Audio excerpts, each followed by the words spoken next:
Demand है? हमारा demand बहुत क्लियर है। आज से थोड़े साल पहले गवर्नमेंट ने अनाउंस किया था कि अगरतला एयरपोर्ट में कॉकबोरॉक में भी अनाउंसमेंट किया जाएगा, तिपरासा लैंग्वेज में अनाउंसमेंट किया जाएगा।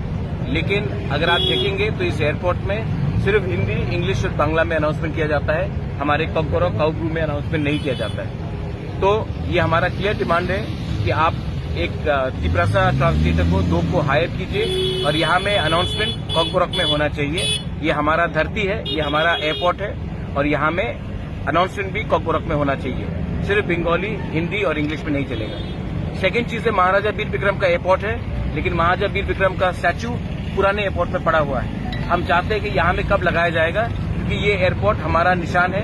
ये एयरपोर्ट सबसे पहले बनाया गया था, महाराजा वीर विक्रम ने त्रिपुरा में स्थापना किया था 1940 में। तो आज यहाँ में महाराजा वीर विक्रम के एयरपोर्ट में महाराजा वीर विक्रम का स्टैचू क्यों नहीं है, पुराने एयरपोर्ट में क्यों पड़ा है? ये भी हमारा सेकंड डिमांड है। ये सब चीज पॉलिटिकल नहीं होता, कभी कभी अपने कम्युनिटी के लिए ये सब आवाज उठाना पड़ता है। जब प्लेन अगरतला में लैंड करेगा तो लगना चाहिए कि आप तिपरासा के लैंड में भी आप लैंड कर रहे हैं। इसी के लिए अनाउंसमेंट और महाराजा वीर विक्रम